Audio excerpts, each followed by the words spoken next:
Assalamu alaikum. I'm Mohammad Sabir Rahman Shubho, Basic to Advanced Email Marketing course এ MS R Shuvo IT and freelancing এর পক্ষ থেকে আপনাদেরকে জানাই স্বাগতম। এটি হচ্ছে আমাদের দ্বিতীয় পর্ব। আমরা এই পর্বে জানবো হচ্ছে important HTML and CSS tags for email marketing. Email marketing এর জন্য আমরা যেসব ইম্পর্টেন্ট HTML ও CSS ট্যাগগুলো ব্যবহার করে থাকি সেগুলো সম্পর্কে। তো আমরা ইমেল টেমপ্লেট তারপর ইমেল সিগনেচার বানানোর জন্য যে ট্যাগগুলো ব্যবহার করে থাকি সেগুলোর কথাই বলা হচ্ছে এখানে। তো প্রথমে আমাদের জানা উচিত যে HTML এবং CSS এটার ফুল মিনিংটা কি আসলে। তো দেখা যাক HTML and CSS এর ফুল মিনিং। HTML এর ফুল মিনিং হচ্ছে হাইপার টেক্সট মার্কআপ ল্যাঙ্গুয়েজ, আর কি যেই ভাষার মাধ্যমে আমরা HTML এর স্ট্রাকচারটি তৈরি করে থাকি তাকে হাইপারটেক্সট মার্কআপ ল্যাঙ্গুয়েজ বলা হয় বা HTML বলা হয়। তারপর CSS এর ফুল মিনিং হচ্ছে ক্যাসকেডিং স্টাইল শিটস, আর কি যেই কোডের মাধ্যমে আমরা HTML স্ট্রাকচারটিকে বিভিন্ন ডিজাইন করে থাকি, যেমন কালার করে থাকি, তারপর বর্ডার দিয়ে থাকি, প্যাডিং দিয়ে থাকি, তারপর ফন্টের ফন্ট ফ্যামিলি দিয়ে থাকি, ফন্টের সাইজ দিয়ে থাকি ইত্যাদি মাধ্যমে আমরা ডিজাইন করে থাকি, সেটি হচ্ছে CSS। তো এখন দেখা যাক ইম্পর্টেন্ট HTML ও CSS ট্যাগগুলো কি কি এবং এগুলো কেন ব্যবহার করা হয়, কোথায় কোনটি কেন ব্যবহার করা হয়।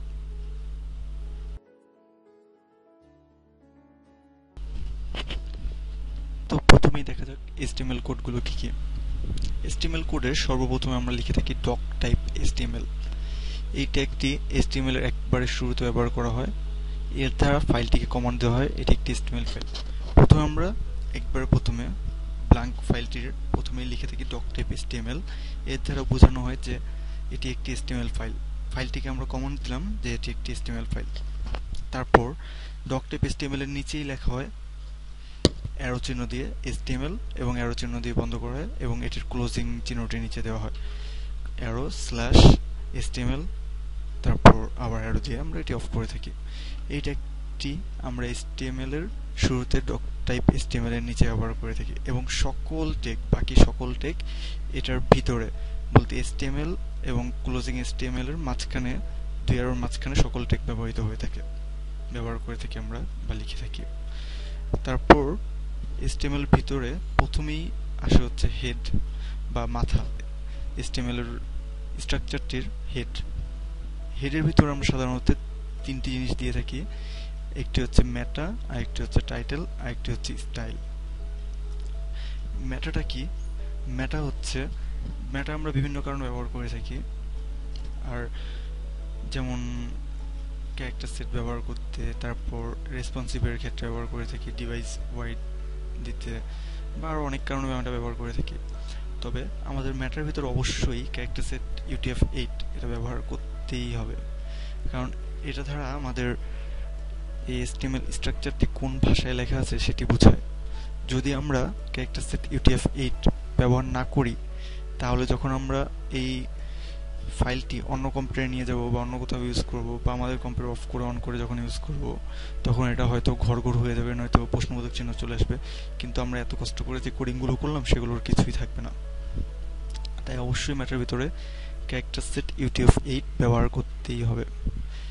তারপর ম্যাটার নিচে আমরা দিয়ে থাকি টাইটেল হচ্ছে ফাইলটির নাম। যখন আমরা ফাইলটি ব্রাউজার ওপেন করব তখন উপরে একটি নাম আসবে আমাদের ফাইলটির নামটি ব্রাউজার ট্যাবে, আর সেই নামটি আমরা এই টাইটেলে যেটা লিখবো সেটাই আসবে। তারপর হচ্ছে স্টাইলটা হচ্ছে আমরা ওই যে ইনপেজ CSS ব্যবহার করার সময় স্টাইলটি ব্যবহার করে থাকি। এর ভিতরে স্টাইলটি আমরা হেডে ব্যবহার করে থাকি। এর ভিতরে আমরা এর ডিজাইনগুলো HTML ফাইলের ডিজাইনগুলো, কালারগুলো, যেই ডিজাইন করতে চাই আমরা, যেরকম ডিজাইন করতে চাই সেই CSS গুলো সব ভিতরে দিয়ে থাকি। তারপর হেডের ভিতরে এই তিনটা জিনিসই বসে। তারপর হচ্ছে বডি, আমাদের বাকি সকল কাজ হচ্ছে বডির ভিতরে। এই ট্যাগটির মাঝেই সকল কন্টেন্ট, তারপর টেবিল, লেখা, পিকচার যা আছে সব এই ট্যাগটির ভিতরে দিয়ে থাকি আমরা। এর মাধ্যমে আমাদের HTML ফাইলটি কমপ্লিট করি আমরা। যে কোনো একটি স্ট্রাকচারের প্রথমে আমাদের টেবিল দেওয়া হয়, নর্মালি আমরা যখন একটি ওয়েবসাইট তৈরি করি তখন আমরা ডিভ দিয়ে থাকি, তবে ইমেল টেমপ্লেটের ক্ষেত্রে বা ইমেলের জন্য সব জায়গায় ডিভ সাপোর্ট করে না, তাই আমরা সাধারণত টেবিলটি আমাদের মূল স্ট্রাকচার দিয়ে থাকি। এবং টেবিলের ভিতরে আমরা দিয়ে থাকি হচ্ছে টেবিল র বা টিআর। টিআর বলতে বোঝায় এই যে আমরা এই যে একটি লাইন লিখছি, এই যে এক লাইন, এই যে একটা ধাপ, তারপর এই যে আরেক লাইন, এই যে একটা ধাপ, এই যে একটা, দুইটা, তিনটা, এই ধাপগুলোকে টিয়ার বলে। এখানে তিনটা টিয়ার হলো, যে আমরা তিনটা এখানে এসটিএমএল দিয়ে করতাম, একটা ধাপ, দুইটা ধাপ, তিনটা ধাপ, তিনটা টিয়ার। আর টিয়ারের ভিতরে আমাদের অবশ্যই টিডি দিতে হবে, আর এই টিডির ভিতরে এই লেখাগুলো থাকবে। যে আমরা যদি এখন এটা এসটিএমএল দিয়ে বানাতাম তাহলে এই লেখাগুলো সব টিডির ভিতরে থাকতো, এই জায়গাতে টিডির ভিতরে, এই দুই অ্যারোর মাঝখানে। টিডির ভিতরে আমরা সকল কন্টেন্ট, ডাটা, ইমেজ সব দিয়ে থাকি। আর টিবিটির ফুল মিনিং হচ্ছে টেবিল ডাটা, আর টিআর এর ফুল মিনিং হচ্ছে টেবিল রো। আর টিডি যদি আমরা এখানে এক টিআর এর ভিতরে তিনটা টিডি ইউজ করি তাহলে এই যে একটা লাইন, এই যে একটা লাইন, এই লাইনটি তিনটা ভাগ হয়ে যাবে, একটা ভাগ, দুইটা ভাগ, তিনটা ভাগ।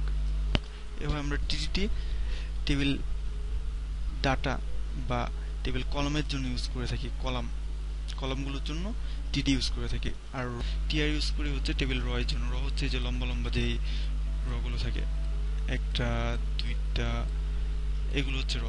আর টিডি হচ্ছে এরকম ভাবে একটা, দুইটা, তিনটা, এভাবে আমরা টিডি ইউজ করে থাকি টেবিল কলাম। আর ডিভ আগেই বলেছি ইমেলের ডিভ তেমন সাপোর্ট করে না, তবে কিছু কিছু ক্ষেত্রে আমরা টিডি বা টেবিল ডাটার ভিতরে প্রয়োজন সাপেক্ষে ডিভ ব্যবহার করে থাকি।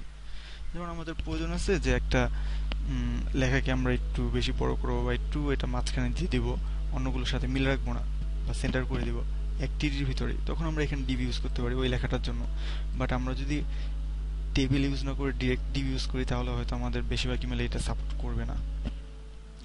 তারপর দেখা যাক আমরা কিভাবে ইমেজ দিয়ে থাকি একটা টেমপ্লেটের ভিতরে বা সিগনেচারের ভিতরে।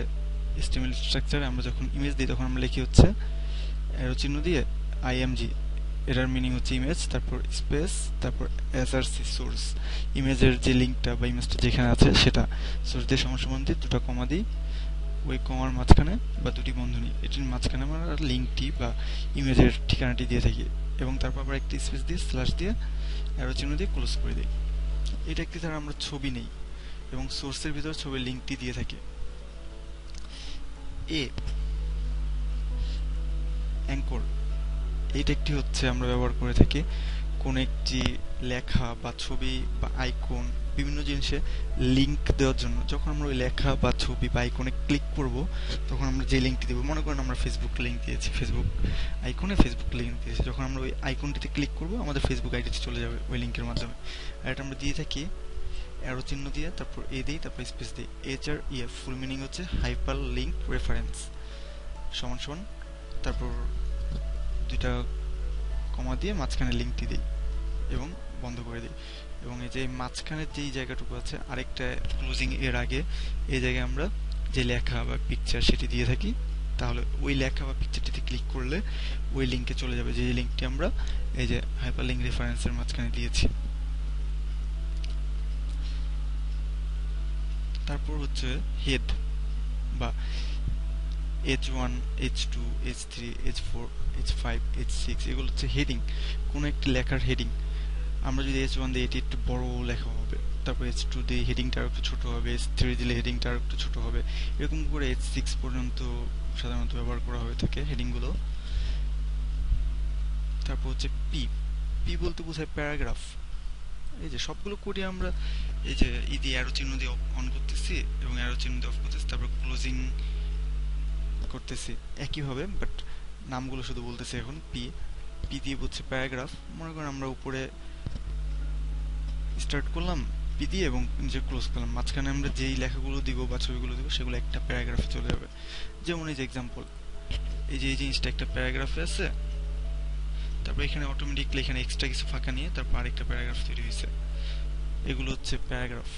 বা আমরা প্যারাগ্রাফ তো জানি, যখন আমরা বই খুলি আমরা সেখানে অনেকগুলো প্যারা দেখতে পাই, সেগুলো হচ্ছে প্যারাগ্রাফ তৈরির জন্য আমরা এই পি ব্যবহার করে থাকি। আর স্প্যান, স্প্যান হচ্ছে যখন আমরা এই যে একটা লাইন, এই লাইনটা আমরা নর্মালি লিখছি, কিন্তু এই লাইনের মাঝখানে আমরা এই লেখাটুকুকে একটা কালার করব বা বড় করব বা কোনো একটা কিছু করব, তখন আমাদের এই যে স্পেন, এইটার আগে স্টার্টিং স্পেন এবং এটার লেখাটার পরে ক্লোজিং স্পেন দিয়ে এই যে এই স্পেনের এই জায়গায় একটা স্পেস দিয়ে তারপর স্টাইল দিয়ে সেইগুলো ব্যবহার করব, কোডগুলো ব্যবহার করব, সিএসএস গুলো ব্যবহার করব ডিজাইনের জন্য যেগুলো আমাদের লাগবে। তারপর সিএসএস এর HTML শর্টকাট, এটি দ্বারা আমরা লেখাকে ইটালিক বা বাঁকা করতে ব্যবহার করে থাকি। এই যে লেখাটা ইটালিক বাঁকা হয়ে গেছে হালকা, যেমন আমরা ওই যে করে থাকি মাইক্রোসফট অফিসে বা মাইক্রোসফট ওয়ার্ডে। যেমন আমি এই সিএসএস এই লেখাটুকুকে বাঁকা করব, তখন আমি এটার আগে এই যে এই কোডটুকু বসাবো এবং এটার পরে এই কোডটুকু বসাবো, তাহলে এই লেখাটুকু বাঁকা হয়ে যাবে বা ইটালিক হয়ে যাবে। তারপর হচ্ছে পি, সেম ইটালিকের মতো বোল্ড করতে, যেমন আমরা বোল্ড করে থাকি যে লেখাটা মোটা হয়েছে বোল্ড করছি, এই লেখাটা যদি আমি বোল্ড করছি HTML এ, তখন যদি শর্টকাট শুধু আমি বোল্ড করবো আর কিচ্ছু করবো না, তখন আমরা এই যে এই কোডটি বোল্ডের আগে লিখবো এবং ক্লোজিং বিটি বোল্ডের পরে লিখবো, তাহলে এই যে লেখাটি এরকম বোল্ড হয়ে যাবে। তারপর হচ্ছে বিআর, যেমন আমার এই যে এই লাইনটি, এটি পুরোটা একটা লাইন, আমার দরকার কি এখান থেকে এই লাইনটা নিচে চলে যাবে আর কি আরেকটা লাইন তৈরি হবে, তখন এই যে বিআরটা আমি এই লাইনের এখানে দিয়ে দিব HTML এ, তাহলে এই লাইনটা নিচে চলে যাবে। এই গেল মোটামুটি HTML কোডগুলো। এখন দেখাবো CSS কোডগুলো, কিন্তু এর আগে বলে নিই যে এগুলো এখন শুধু বর্ণনা দিচ্ছি কোডগুলোর, আপনারা কোডগুলো সুন্দরভাবে দেখে নেবেন একটু, যেন আমি পরের টিউটোরিয়ালে যখন HTML ফাইল বা একটি স্ট্রাকচার তৈরি করব, তখন যেন আমাকে এতটা ভেঙে বলতে না হয় বা কোডগুলো কোথা থেকে আসলো এগুলো বলতে না হয়। কোডগুলো আমি এখনই দেখিয়ে দিচ্ছি এবং পরের টিউটোরিয়ালে সুন্দরভাবে আমরা কোডগুলোর ব্যবহারগুলো দেখাবো, কিভাবে কোনটা কোথায় ব্যবহার করলাম, কিভাবে এটা তৈরি হয়ে গেল। আর এই টিউটোরিয়ালের মাঝে আমি কিছু কোড দেখিয়ে দিব যেগুলো আমার আর কি একটা ফাইল রেডি করে রাখছি, যেটাতে কিছু কিছু ইউজ করছি, সেগুলো জাস্ট স্ট্রাকচারটা মোটামুটি দেখাবো। এখন সিএসএস কোড, ডিরেক্ট সিএসএস, যেই সিএসএস গুলো আমরা সরাসরি টেবিল, টিডি বা ডি ব্যবহার করে থাকি, স্টাইলে না। যেমন সিএসএস আমরা দুইভাবে ব্যবহার করি, এক হচ্ছে সরাসরি ব্যবহার করতেছি টেবিলে বা টিডিতে বা ডিভে, আরেকটা হচ্ছে টেবিলের ভিতরে বা টিডির ভিতরে বা ডিভের ভিতরে বা স্পেনের ভিতরে স্টাইল লিখে সেটার ভিতরে ইউজ করি। তো দেখা যাক ডিরেক্ট সিএসএস গুলো কি কি। ডিরেক্ট সিএসএস গুলোর মধ্যে আছে অ্যালাইন, যেটা আমরা বেশিরভাগ সবচেয়ে বেশি ব্যবহার হয়ে থাকে আমাদের অ্যালাইনটা। অ্যালাইন দিয়ে আমরা এই যে এই লেখাটিকে এটাকে মাঝখানে দিতে হলে অ্যালাইন সেন্টার দিব, তারপর যদি রাইট সাইড দিতে হয় তাহলে অ্যালাইন রাইট দিব, লেখার শুরুটি যদি রাইট সাইড থেকে করতে হয় তাহলে অ্যালাইন রাইট দিব, এবং লেখার শুরু যদি লেফট এখন যেভাবে আছে লেফট সাইড থেকে করতে হয় তাহলে অ্যালাইন লেফট দিব। আর ডিরেক্ট সিএসএস গুলো হইতে হয় এইভাবে, অ্যালাইন সমান সমান দুইটা কমা মাঝখানে লেফট সেন্টার রাইট এরকম। তো পরেরটা বলি, পরেরটা হচ্ছে ভি অ্যালাইন বা ভার্টিক্যাল অ্যালাইন। ভার্টিক্যাল অ্যালাইন বলতে বোঝাচ্ছে যে এই যে লাইনটা, এই যে একটা টেবিল মনে করেন, এটা একটা টেবিল, এখানে উপরে ফাঁকা আছে নিচে ফাঁকা আছে, আর এই জিনিসটা মিডলে চলে আসছে। সো আমরা এটা কিভাবে ইউজ করবো, যখন দিব HTML এ তখন দিব হচ্ছে ভি অ্যালাইন টপ। টপ দিলে এই জিনিসটা এখানে ফাঁকা না থেকে উপরে একবার মিশে যেত এটার সাথে, এটার পর থেকে আরম্ভ হতো। আর যদি মিডল দিই তাহলে এই যে উপরে নিচে ফাঁকা হয়ে মাঝখানে চলে আসছে। আর যদি বটম দিতাম তাহলে এই লেখাটা পুরোটা নিচে এখান থেকে স্টার্ট হতো, বটমে চলে যেত। এভাবে আমরা ভি অ্যালাইনটা ব্যবহার করে থাকি। তারপর হচ্ছে হোয়াইট, হোয়াইট দুইভাবে ব্যবহার করে থাকি, এক হচ্ছে পিক্সেল হিসেবে আর একটা হচ্ছে পার্সেন্ট হিসেবে। 100% বলতে তো পুরোটা যতটুকু জায়গা আছে পুরোটা নিয়ে নেবে। আর পিক্সেলটা কি, পিক্সেল হচ্ছে আমরা যদি একটি ফোঁটা দেই এখানে যতটুকু জায়গা হয়েছে সেটা হচ্ছে 1 পিক্সেল। যেমন এই যে এই একটা ফোঁটা, এই ফোঁটাটা হচ্ছে 1 পিক্সেল, এই একটা ফোঁটা, শুধু একটা ফোঁটা 1 পিক্সেল। এরকম 600 পিক্সেল বলতে বুঝাইছে এখানে যে 600টা ফোঁটার সমান যতটুকু জায়গা খাবে ততটুকু জায়গা 600 পিক্সেল। আর হোয়াইট সমান সমান দুটা কমার মাঝখানে পিক্সেল বা পার্সেন্টেজ, 600 পিক্সেল বা 100% বা 1000 পিক্সেল এরকম আমরা দিয়ে থাকি। এটা আমরা দিয়ে থাকি হচ্ছে এই ডিরেক্ট সিএসএসটা টেবিল, টিডি, ডিভ, ইমেজ এগুলো প্রস্থ কত হবে সেটা নির্দেশ করার জন্য, বা কত পিক্সেল বা কত পার্সেন্ট হবে সেটা বোঝানোর জন্য। আর হাইট, হোয়াইট তো প্রস্থ আর একইভাবে হাইট হচ্ছে উচ্চতা বা এটির লম্ব কত হবে সেটা বোঝাতে আমরা হাইটটা ব্যবহার করে থাকি। হাইটও সেম 100 পিক্সেল 100% বা 1000 পিক্সেল 100% বা 120 পিক্সেল বা 600 পিক্সেল এভাবে ব্যবহার করে থাকি। আর সেম একইভাবে টেবিল, টিডি, ডিভ, ইমেজ এগুলোতে ব্যবহার করে থাকি যে কত পিক্সেল বা কত পার্সেন্ট হবে সেটা, হাইটটা কত পিক্সেল বা কত পার্সেন্ট হবে সেটা বোঝাতে। তারপর হচ্ছে বর্ডার, বর্ডার 0 ব্যবহার কিন্তু একইভাবে হচ্ছে বর্ডার সমান সমান 2.0। আর এগুলো আমরা ব্যবহার করে থাকি হচ্ছে টেবিল টিডিতে বর্ডার দাগ দিতে। এটা হচ্ছে ডিরেক্ট সিএসএস, এটা আমরা সাধারণত 0 দিয়ে থাকি, এভাবে আমরা বর্ডারটা সচরাচর দিই না।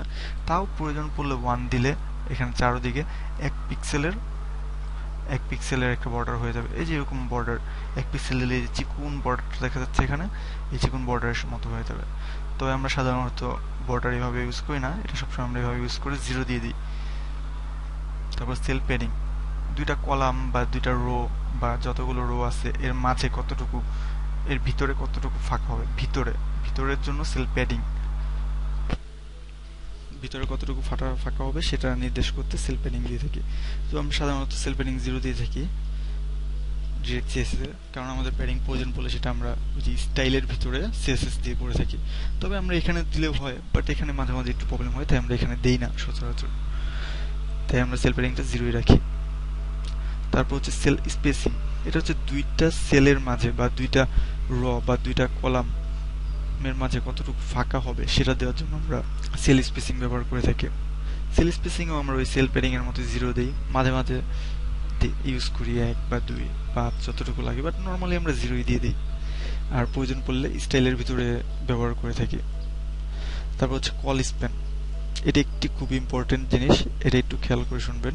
এটা আমাদের অবশ্যই অবশ্যই অবশ্যই প্রয়োজন পড়ে যখন আমরা একটা টেবিল নিই, টেবিলের ভিতরে 2টা টিয়ার নিলাম, এক টিয়ারের ভিতরে একটা ডিডি এবং আরেক টিয়ারের ভিতরে 2টা ডিডি। এখন হবে কি, এক টিয়ারে যে আমরা 2টা ডিডি নিচ্ছি ওটা এই যে একটা ডিডি এতটুকু আসছে আর একটা ডিডি এতটুকু আসছে, কিন্তু আমরা উপরের টিয়ারের ভিতরে যে একটা ডিডি নিচ্ছি ওই একটা ডিডি হচ্ছে এত বড়। তখন হবে কি, এই টিডিটা এত বড় হয়ে থাকবে, এই যে ফার্স্টের টিডিটা নিচের টিয়ারের টিডিটা এটা সমান হয়ে যাবে, এখানে ফাঁকা থাকবে, আর আরেকটা টিডি এই পাশে চলে যাবে, এই পাশে। কিন্তু আমাদের এখানে তো নষ্ট হয়ে গেল জিনিসটা। কিন্তু আমরা তখন করব কি, এই 2টা টিডি আর এই একটা টিডি করব কি, একটা টিডিকে 2টা টিডি করার জন্য 2টা টিডি সমান জায়গা দেওয়ার জন্য কল স্প্যান 2 ব্যবহার করব। যখন আমরা লিখব টিডির ভিতরে স্পেস দিয়ে কল স্প্যান 2, তখন এই 2টা টিডি যতটুকু জায়গা খাবে এই একটা টিডি এই 2টার সমান জায়গা খাবে। এটা আমরা অবশ্য প্র্যাকটিক্যালি দেখাবো, তখনই বুঝতে পারবেন জিনিসটা। তারপর হচ্ছে বিজি কালার বা ব্যাকগ্রাউন্ড কালার, টেবিল বা টিডি এর ব্যাকগ্রাউন্ডে যে কালারটা হবে, যেমন এখানে আছে ব্যাকগ্রাউন্ড কালার হোয়াইট, তারপরে যে এখানে আছে ব্যাকগ্রাউন্ড কালার ব্ল্যাক, এই ব্যাকগ্রাউন্ড কালারটা দেওয়ার জন্য আমরা টেবিল বা টিডিতে বিজি কালার সমান সমান 2টা কলনের মাঝে কালারের কোডটা দিয়ে থাকি। আর কালার কোডটা এটাকে বলা হয় হেক্সা কোড বা HTML কালার কোড। এটি আমরা হ্যাশ তারপর 6টি অক্ষর দিয়ে বোঝাই, হ্যাশ 6টি F দিয়ে বোঝাই হচ্ছে হোয়াইট, হ্যাশ 6টি 0 দিয়ে বোঝাই ব্ল্যাক। এরকম আর অনেক কোড আছে, সেগুলো আমরা পিক্সি সফটওয়্যার, তারপর এরকম আর অনেক সফটওয়্যার যেগুলো দিয়ে নেওয়া যায়, বা আপনি যদি ফটোশপে ঢুকেন সেখানে দেখবেন যে কালারের নিচে এরকম কোড দেওয়া আছে, কালার কোড। এই কোডগুলো আমরা ব্যবহার করে থাকি ব্যাকগ্রাউন্ডে কি কালার হবে সেটা বোঝানোর জন্য। তারপর টেবিল বা টিডির ব্যাকগ্রাউন্ডে যদি আমরা কোনো ছবি বা পিকচার ব্যবহার করতে চাই, তখন আমরা এই ডিরেক্ট সিএসএস ব্যবহার করতে পারি। ব্যাকগ্রাউন্ড লিখে সমান সমান দিয়ে 2টা কমার মাঝখানে ইমেজের লিঙ্কটা দিয়ে দিলেই আমাদের ওই টেবিল বা টিডির ব্যাকগ্রাউন্ডে ওই ইমেজটা চলে আসবে। এখানে আমরা যেরকম কালার ব্যবহার করছি এখানে সেরকম ইমেজ ব্যবহার করলাম, সেম জিনিস, শুধু কালার আর ইমেজ এতটুকুই পার্থক্য। তারপর হচ্ছে যে সিএসএস গুলো আমরা স্টাইলের ভিতরে ব্যবহার করে থাকি সেগুলো দেখাই। ফন্ট ফ্যামিলি, ফন্ট ফ্যামিলি হচ্ছে যে ফন্টটি কোন ফন্ট হবে বা লেখাটি কোন ফন্টের হবে। আমরা মাইক্রোসফট ওয়ার্ডে যেমন যে ফন্ট ফ্যামিলি এরিয়াল দিই, তারপর গ্রেভিল, তারপর টমা, তারপর সান সাফারি, এরকম অনেক ফন্ট আছে যেগুলো আমরা ওই লেখার সময় বা প্র্যাকটিক্যাল করার সময় অনেক ফন্ট দেখতে পারবো। বা মাইক্রোসফট ওয়ার্ডে যদি ঢুকেন সেখানেও আপনি ফন্টগুলো দেখতে পারবেন। ফন্ট ফ্যামিলি ব্যবহার করে থাকি স্টাইলের ভিতরে। ফন্ট দিয়ে একটা হাইফেন দিয়ে, হাইফেন বা ড্যাশ যেটাই বলি দিয়ে ফ্যামিলি লিখে একটা কোলন দিয়ে ফন্টের নাম কোন ফন্টটি হবে। এরকম ভাবে এই যে সেম এই যে font family font hyphen family তারপর একটা কোলন, এরকম ভাবে আমরা সব সিএসএস গুলো স্টাইলের ভিতরে ব্যবহার করে থাকি। এই কোলনটা হবে, আর যদি দুইটা ওয়ার্ড হয় তাহলে মাঝখানে একটা দাগ হবে, বলতে হাইফেন হবে। তারপর ফন্ট সাইজ, ফন্টটি কতটুকু বড় হবে কতটুকু ছোট হবে কি সাইজের হবে সেটা নির্দেশ করার জন্য আমরা ফন্ট সাইজ ব্যবহার করে থাকি। যেমন এখানে 18 পিক্সেল, নর্মাল আমরা সাধারণত দেখে থাকি যেগুলো নর্মাল ফন্ট হচ্ছে 16 পিক্সেল, আর 18 দিলে তার নর্মালের থেকে একটু বড় হবে, যদি 14 বা 12 দিই তাহলে নর্মালের থেকে একটু ছোট হবে। এরকমভাবে ছোট বড় করার জন্য আমরা ফন্ট সাইজ দিয়ে থাকি। এটা আমরা মাইক্রোসফট ওয়ার্ডেও করে থাকি, সেটা আপনারা হয়তো আগে অনেকে ইউজ করছেন, আর বেশিরভাগ মানুষ মাইক্রোসফট ওয়ার্ডটা কম বেশি ব্যবহার করে থাকে। তারপর হচ্ছে ফন্ট ওয়েট বোল্ড, ওই যে আমরা তখন যেই করলাম লেখাটিকে মোটা করার জন্য, মোটা বা একটু গাঢ় করার জন্য যে আমরা এই করলাম বি দিয়ে দুইটা অ্যারো, বি অ্যারো, তারপর ক্লোজিং বি দিয়ে যে আমরা বোল্ড করলাম, সেরকম ভাবে স্টাইলের ভিতরে আমরা যখন দিই ফন্ট তারপর ড্যাশ ওয়েট তারপর কোলন দিয়ে বোল্ড লিখি, তখন ওই লেখাটি বোল্ড হয়ে যায়। একই জিনিস যেহেতু শুধু দুইভাবে করা হয়, একটি হচ্ছে ওই যে HTML ট্যাগের ভিতর যে সিএসএস সেটা দিয়ে, আরেকটা হচ্ছে এইভাবে। কিন্তু আমরা সচরাচর এটাই বেশি ব্যবহার করে থাকি স্টাইলের ভিতরে, কারণ আমাদের শুধু যখন আমরা একটা ফন্ট বোল্ড করি তখন তো এটা ইউজ করতে পারি, বাট যখন আমরা বোল্ডও করবো তারপর একটু লেখাটা একটু বড়ও করবো, কালারও চেঞ্জ করবো, তখন যদি আমরা বি দেই তারপর আবার স্পেন দেই তারপর আবার এই কালার কোড দিই, দরকার আছে তো কিছু স্পেনের ভিতরে স্টাইল দিয়ে সেটার ভিতরে আমরা দিয়ে দিতে পারতেছি সরাসরি ফন্ট ওয়েট বোল্ড, তারপর ফন্ট ফ্যামিলি এটা, ফন্ট কালার এটা, এভাবে দিয়ে দিতে পারতেছি। তারপর হচ্ছে ফন্ট স্টাইল ইটালিক, ওই যে সেম জিনিস উপরে যেরকম বোল্ডেরটা করলাম আমরা সেরকম ইটালিক করার জন্য, ইটালিকও আমরা ডাইরেক্ট ওই যে HTML এর মতো করে কোড দিয়ে করে ফেলতে পারি। তো আমরা এটা ডিরেক্ট সিএসএস এ স্টাইলের ভিতরে যে সিএসএস দিয়ে থাকি সেটার ভিতরে বেশি ব্যবহার করে থাকি, কারণ এটা একটু একসাথে অনেকগুলো কাজ করতে পারতেছি, আমরা বোল্ড করতে পারতেছি, স্টাইল ইটালিক করতে পারতেছি, তারপর সাইজ বড় করতে পারতেছি, কালার দিতে পারতেছি, সব একসাথে করে ফেলতে পারতেছি। তারপর হচ্ছে টেক্সট অ্যালাইন, এটা আমরা বিশেষ করে ব্যবহার করে থাকি তখন যখন আমাদের জাস্টিফাই করতে হয়, তখন একটু আমরা এই টেক্সট অ্যালাইনটা দিয়ে থাকি, কারণ আমাদের নর্মালি তো আমরা ওই যে অ্যালাইন দিয়ে সমান সমান দিয়ে দুইটা কোলন দিয়ে লেফট দিলে লেফটে চলে যাচ্ছে, সেন্টার দিলে সেন্টারে চলে আসতেছে, রাইট দিলে রাইটে চলে যাচ্ছে, বাট সেখানে কিন্তু আমরা জাস্টিফাই দিতে পারতেছি। জাস্টিফাই হচ্ছে লেখার দোনো পাশে সমান হয়ে যাবে, যে এখানে উঁচু নিচু আছে এটা একটু বেশি, এটা একটু কম, এটা একটু বেশি, এটা একটু বেশি, তারপর এটা আর একটু কম, কিন্তু তখন হবে কি পুরোটা লেখা এক সমান, একবারে সমান, এই পাশে সমান, এই পাশে যেরকম সমান আসছে প্রতিটা লেখা এই পাশে সেরকম সমান আসবে। তারপর হচ্ছে টেক্সট ডেকোরেশন, লেখাকে আমরা ডেকোরেশন করার জন্য, ডেকোরেশন বলতে তো আমরা বুঝতেই পারতেছি আর একটু চাকচিক্য বা একটু সৌন্দর্য বৃদ্ধি করার জন্য বা প্রয়োজনে নুন দিলে আমাদের ডেকোরেশন যদি অটোমেটিকলি চলে আসে তখন নান দিব, তখন ডেকোরেশনটা চলে যাবে। যেমন লেখার নিচে দাগ দিতে বা আন্ডারলাইন দিতে আমরা টেক্সট ডেকোরেশন ব্যবহার করে থাকি, আর অনেক কাজে ব্যবহার করে থাকি। আবার অটোমেটিকলি আন্ডারলাইন চলে আসলে তখন আমরা নান দিয়ে টেক্সট ডেকোরেশন নান দিয়ে আন্ডারলাইনটা মুছে দিই, এরকম অনেক কারণে আমরা টেক্সট ডেকোরেশন ব্যবহার করে থাকি। তারপর হচ্ছে কালার, এটা হচ্ছে টেক্সট বা লেখাকে কালার করার জন্য, যখন আমরা কালার লিখে কোলন দিয়ে হ্যাশ দিয়ে কোডটা দিব, এই যে যেমন এখানে ব্ল্যাক আছে, আমরা যদি HTML এ করতাম তাহলে কালার হ্যাশ দিয়ে 6টা জিরো দিতাম, এটা ব্ল্যাক হয়ে যেত। আর এই ব্ল্যাক ব্যাকগ্রাউন্ডে যদি আমরা লিখতে যেতাম তাহলে যদি হোয়াইট লেখা দিতে চাইতাম তাহলে এই যে কালার দিয়ে কোলন দিয়ে হ্যাশ দিয়ে 6টা F দিয়ে এটা আমরা হোয়াইট করে দিতাম লেখাটাকে।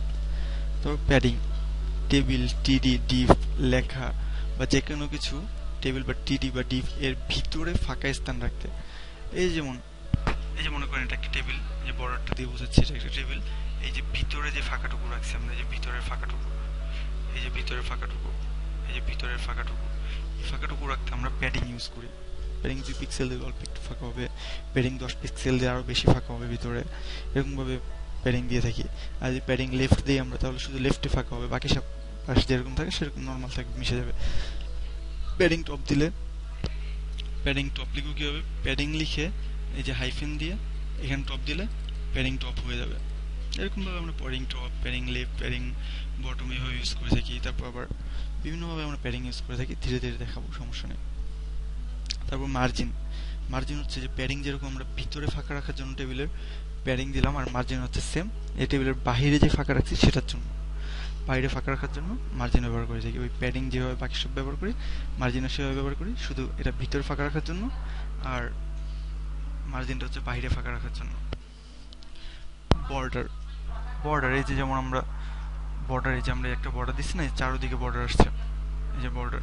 বর্ডার ব্যবহার করার জন্য আমরা বর্ডার কোডটি বর্ডার লিখে একটা কোলন দিই, দিয়ে লিখি কতটুকু মোটা হবে বর্ডারটা, 2 পিক্সেল, 5 পিক্সেল, 10 পিক্সেল, 1 পিক্সেল, কতটুকু মোটা হবে সেটা দিই। প্রথমে দিব 2 পিক্সেল দিলাম, তারপর বর্ডারটা কি হবে, ডাইরেক্ট যেরকম সলিড হবে নাকি বর্ডারটা ড্যাশ ড্যাশ হবে। ড্যাশ ড্যাশ বলতে তো আমরা বুঝতেছি ড্যাশ ড্যাশটা কিরকম হয়, যেরকম যে আমরা বিভিন্ন জায়গায় ড্যাশ ড্যাশে বর্ডার দিয়ে থাকি। তারপর আবার ডট ডট, ডট ডট হচ্ছে যে ফোটা ফোটা ফোটা ফোটা ফোটা ফোটা বর্ডার হবে, সেটা দেবো। সলিড হলে যে সলিড, এই যে সলিড বর্ডার, এটা এটা একটি সলিড বর্ডার। সলিড দিয়ে তারপর আবার একটা স্পেস দিয়ে কালার কোডটা দিব, কি কালারের বর্ডার হবে। যেমন হ্যাশ দিয়ে যদি 6টা জিরো দিই তাহলে কালো কালার। এই যে এই বর্ডারটা যদি আমরা নর্মালি HTML করতে যেতাম তাহলে দিতাম হচ্ছে এই যে 4টা জিরো, বা 4 পিক্সেল সলিড হ্যাশ 6টা জিরো, হয়ে গেল বর্ডার। তারপর হচ্ছে border radius. Border radius, border radius বলতে বোঝায় এখন এই যে বর্ডারটার এখানে কোণা রয়েছে, কোণা, বা এটা যদি আমরা গোল রাউন্ড বা একটু রাউন্ড করে দিতে চাই তাহলে বর্ডার রেডিয়াস দিয়ে এই যে 4 পিক্সেল বা 5 পিক্সেল বা 2 পিক্সেল দিলে এই পাশটা রাউন্ড হয়ে যাবে বা বাঁকা হয়ে যাবে, সুন্দর তখন স্মুথ দেখাবে। এটার জন্য বর্ডার রেডিয়াস ব্যবহার করে থাকি। তারপর হচ্ছে ব্যাকগ্রাউন্ড কালার। ওই যে ব্যাকগ্রাউন্ড কালার আমরা ওইখানে বিজি কালার ডিরেক্ট দিয়েছিলাম, আর এখানে হচ্ছে ব্যাকগ্রাউন্ড কালারটা আমরা দেওয়ার জন্য, স্টাইলের ভিতরে দেওয়ার জন্য সেম জিনিস, খালি ওইখানে আমরা ডিরেক্ট দিয়েছি, ডিরেক্ট CSS ইউজ করছি, আর এখানে স্টাইলের ভিতরে ব্যাকগ্রাউন্ড হাইফেন কালার দিয়ে তারপর কালার কোডটা, এটি আমাদের ব্যাকগ্রাউন্ড কালারটা চলে আসবে। তারপর ব্যাকগ্রাউন্ড ইমেজ, ব্যাকগ্রাউন্ড দিয়ে ইমেজ লিখে কমা দিয়ে URL দিতে হবে, তারপর ব্রেকেটের ভিতরে আবার 2টা কমা দিয়ে ওই ব্যাকগ্রাউন্ডের লিঙ্কটা দিতে হবে, ইমেজের লিঙ্কটা দিতে হবে।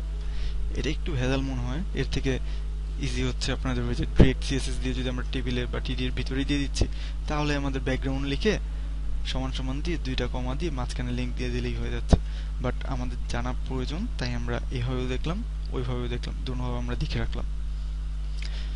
তারপর হচ্ছে ব্যাকগ্রাউন্ড পজিশন। ব্যাকগ্রাউন্ডটা পজিশন কি হবে, যেমন টপ সেন্টার দিলে উপরের দিকে মাঝখানে হয় ব্যাকগ্রাউন্ডটা, যে ব্যাকগ্রাউন্ড পজিশন বটম সেন্টার দিলে তাহলে নিচের দিকে মাঝখানে হবে, রাইট সেন্টার দিলে মিডল সেন্টার দিলে মাঝখানের দিকে সেন্টারে হবে। তারপর যদি আমরা টপ লেফট দিই তাহলে টপের দিকে লেফট হবে। এরকমভাবে আমরা কোথায় ব্যাকগ্রাউন্ড ব্যবহার করা হবে সেটা দিই। তবে এই যে ব্যাকগ্রাউন্ড পজিশনটা সব ইমেলে সাপোর্ট করে না, সব ইমেল সিস্টেমে বা ক্লায়েন্টে সাপোর্ট করে না। তারপর ব্যাকগ্রাউন্ড পিকচারও সব ইমেল ক্লায়েন্টে সাপোর্ট করে না। তারপর ব্যাকগ্রাউন্ড রিপিট, এটা হচ্ছে ব্যাকগ্রাউন্ডটা, মনে করেন আমাদের এই পেজটা এত বড়, বাট ব্যাকগ্রাউন্ডটা আমাদের হচ্ছে যে এতটুকু। যদি আমরা ব্যাকগ্রাউন্ড রিপিটের কোনো টেক ইউজ না করি তাহলে একই ব্যাকগ্রাউন্ড এখানে এতটুকু আসলো, তারপর আবার এখান থেকে আবার শুরু হলো, আবার এখানে এতটুকু আসলো। ওই যে পিকচারটা যতক্ষণ পর্যন্ত পেজটা না পড়বো ততক্ষণ পর্যন্ত এটা রিপিট হতেই থাকবে হতেই থাকবে হতেই থাকবে। তাই আমরা CSS এর ভিতরে যদি লিখে দেই যে ব্যাকগ্রাউন্ড ট্যাগ দিয়ে রিপিট, তারপর যদি এখানে কমা দিয়ে লিখি, এই কোলন দিয়ে লিখি নো রিপিট, তাহলে ব্যাকগ্রাউন্ডটা রিপিট করবে না, একবারই আসবে শুধুমাত্র। তারপর লাইন হাইট, এখানে 125 দিয়েছে, 100% হচ্ছে নর্মাল লাইন হাইট, 125 দিলে একটু বাড়তে হবে।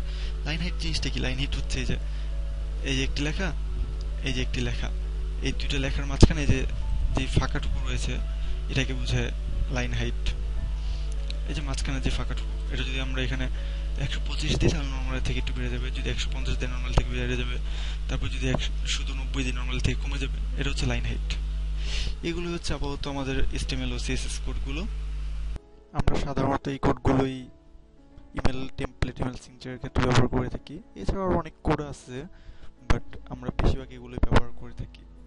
যদি আরও প্রয়োজন পড়ে পরবর্তীতে এই ফাইলটিতে অ্যাড করে দেওয়া হবে, আর এই ফাইলটি আপনাদেরকে লিঙ্কটি দেওয়া হবে, আপনারা ডাউনলোড করে নেবেন এবং ফাইলটি দেখে রাখবেন যেন আপনারা সুন্দরভাবে কিছু কোড নিজেদের আয়ত্ত করে নিতে পারেন। এবং আমি পরের টিউটোরিয়ালে আপনাদের এই কোডগুলোর ব্যবহার, তারপর একটা সাধারণ HTML ফাইল কীভাবে তৈরি করা যায় সেগুলো দেখাবো। এখন আমরা একটি সাধারণ HTML ফাইল দেখে নিই যে ফাইলটা কীরকম হয়ে থাকে। এটি হচ্ছে একটি HTML ফাইল। এটি হচ্ছে একটি সিগনেচার আমি বানিয়েছিলাম একটি ক্লায়েন্টের জন্য। গতকালকেই বানিয়েছি সিগনেচারটি। তো আপনাদের সামনে ফাইলটি দেখাচ্ছি এই কারণে যে আমরা এর থেকে বুঝতে পারবো যে ফাইলের স্ট্রাকচারটা কীরকম হয়ে থাকে। এই যে প্রথমে যে বললাম যে প্রথমে আমরা একটি HTML ফাইলের প্রথমে ব্যবহার করে থাকি ডক টাইপ HTML। এই যে হচ্ছে সেই লেখাটি। ফাইলের প্রথমে আমরা ইউজ করছি ডক টাইপ HTML, তারপর হচ্ছে HTML, এই যে HTML এবং এই যে ক্লোজিং HTML। HTML এখান থেকে শুরু হয়েছে, এখানে শেষ হয়েছে। যখন আমি একটাতে ক্লিক করতেছি তখন একটা দেখাচ্ছে। তারপরে হচ্ছে হেড। HTML এর ভিতরে প্রথমে হচ্ছে হেড, হেডের ভিতরে হচ্ছে মেটা এবং টাইটেল। আমাদের এখানে স্টাইল শিটের প্রয়োজন পড়েনি, তাই স্টাইল শিটটা দেইনি আর কি। স্টাইল যেটা HTML এর ভিতরে ব্যবহার করা হয় সেটা প্রয়োজন পড়েনি, তাই দেইনি। তো মেটা আমাদেরকে অবশ্যই দিতে হবে, যে মেটা ক্যারেক্টার সেট UTF-8, যেটা বললাম যে এটি দ্বারা বোঝাচ্ছে আমরা কোন ভাষায় লিখেছি। সো সেই ভাষাটি ভালোভাবে এখানে সাপোর্ট করবে। যে কোনো জায়গায় আমি যে কোনো কম্পিউটারে, যে কোনো অনলাইনে যেখানেই নিই, এই ফাইলটা এখন পারফেক্টলি সাপোর্ট করবে। দ্বিতীয়ত হচ্ছে টাইটেল। এই টাইটেল হচ্ছে আর কি ফাইলটির নাম কি দিব আমি। এখানে নামটি দিয়েছে হচ্ছে ইমেল সিগনেচার। এটা আমি যে কোনো নাম দিতে পারি, এটা কোনো ফ্যাক্ট না, বাট টাইটেলটা আমরা দিই সৌন্দর্যের জন্য। তো এই যে হেড শেষ, হেডের ভিতরে আমরা দুইটা জিনিস ইউজ করেছি, একটি হচ্ছে ম্যাটার, একটি হচ্ছে টাইটেল। এখন যে বডিতে, এই যে বডি, এই যে এখানে হচ্ছে বডির স্টার্টিং, এখানে হচ্ছে বডির ক্লোজিং। বডির দুইটি পার্ট, স্টার্টিং এই যে ক্লোজিং। বডির ভিতরে আমরা ইউজ করেছি হচ্ছে বর্ডার 0 আর কি। কোনো বর্ডার লাগবে না। প্যাডিংও, সেল প্যাডিংও 0 দিয়েছি এবং সেল স্পেসিংও 0 দিয়েছি এবং স্টাইলের ভিতরে দিয়েছি মার্জিন 0।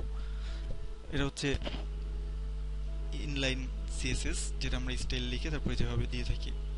এই যে এতটুকু হচ্ছে CSS, ইনলাইন CSS-টা। আর এই যে এই তিনটা হচ্ছে ডিরেক্ট CSS। স্টাইলের ভিতরে মার্জিন 0 দিয়েছি, যার ফলে আমাদের কোনো মার্জিন নেবে না।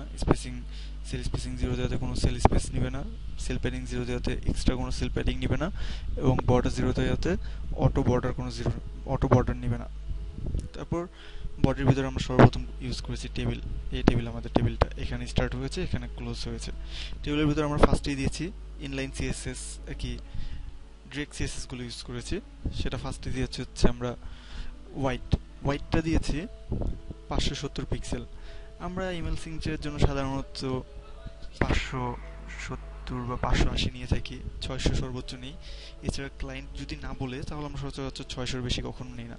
ছোট নেই, সমস্যা নেই, 400 নেই, 500 নেই, কম নেই, সমস্যা নেই, বাট এর বেশি নেই না। কারণ 600-র বেশি হচ্ছে নিলে অনেক ইমেল সিস্টেমে তখন আমাদের স্ক্রোল করে দেখতে হয়, বা একসাথে পুরোটা আমরা দেখতে পাচ্ছি না। তখন এই যে স্ক্রোল যে বাটন থাকে ওইটা আপনি ক্লিক করে টেনে টেনে দেখতে হয় পুরো সিগনেচারটি বা টেমপ্লেটটি। তারপর নিয়েছে হচ্ছে বিজি কালার, ব্যাকগ্রাউন্ড কালার, সেটা আমরা দিয়েছি হোয়াইট। এই যে হ্যাশ দিয়ে 6টা F মানে হচ্ছে হোয়াইট।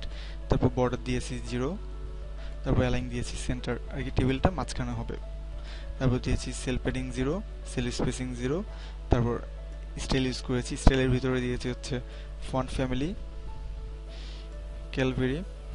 বর্ডার দিয়েছি বটমে, মানে একবার নিচে বর্ডারটা পাবে, সেটা হচ্ছে 4 পিক্সেল সলিড। কালার হচ্ছে এই যে একটা কোড দিয়েছি, এই কালার কোডটা, এই কালার বর্ডার ইউজ করেছে। আচ্ছা, এই টেমপ্লেটটা মনে হয় আমার এখানে আছে, ওপেন করে দেখাই আপনাদেরকে।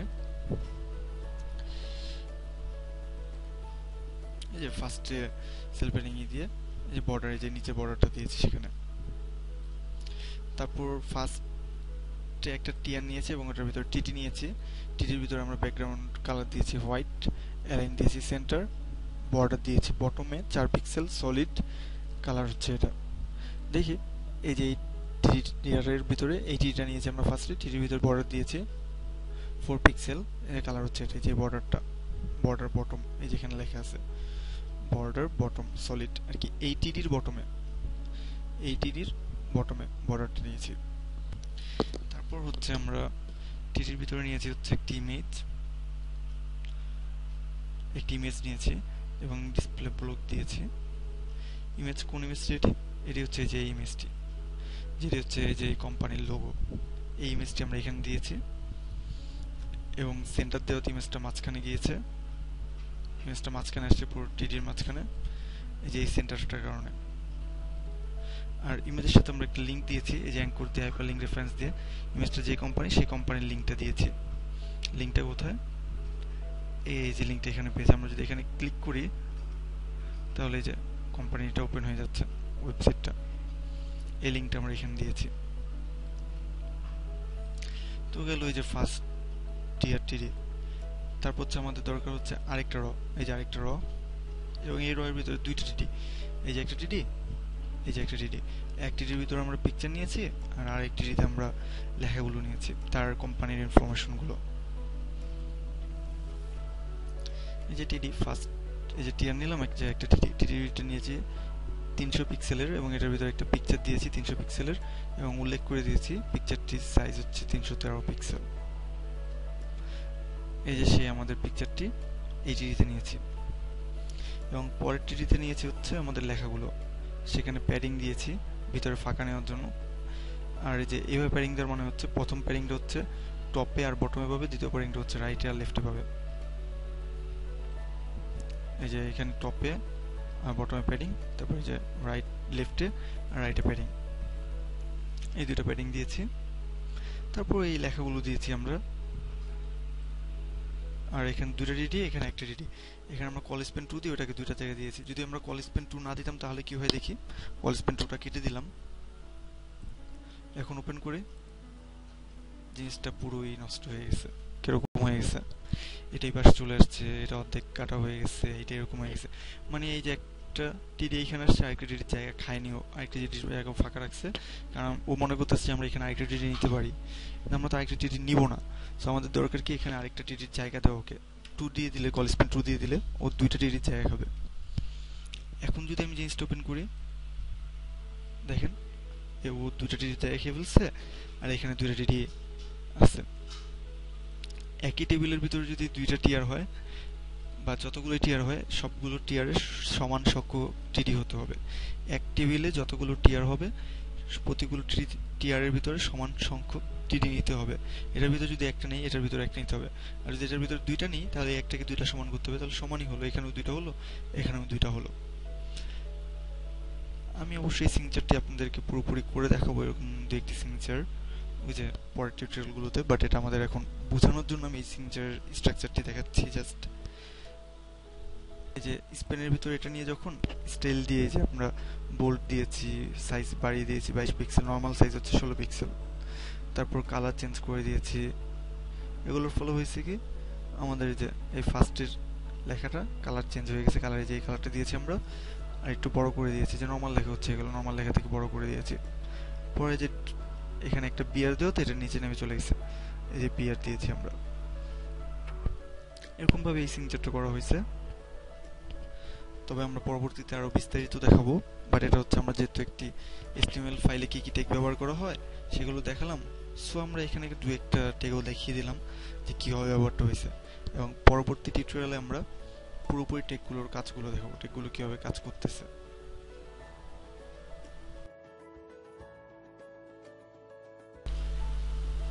এখন পর্যন্ত এই টিউটোরিয়ালটিতে আমরা জানলাম HTML এবং CSS এর ফুল মিনিং কি, HTML এবং CSS ট্যাগগুলো কি কি, এবং ইম্পর্টেন্ট HTML এবং CSS ট্যাগগুলো যেগুলো আমরা email template, email signature, email marketing এর ক্ষেত্রে ব্যবহার করে থাকি সেগুলো সম্পর্কে, এবং সাধারণ একটি HTML স্ট্রাকচারটা দেখে নিলাম।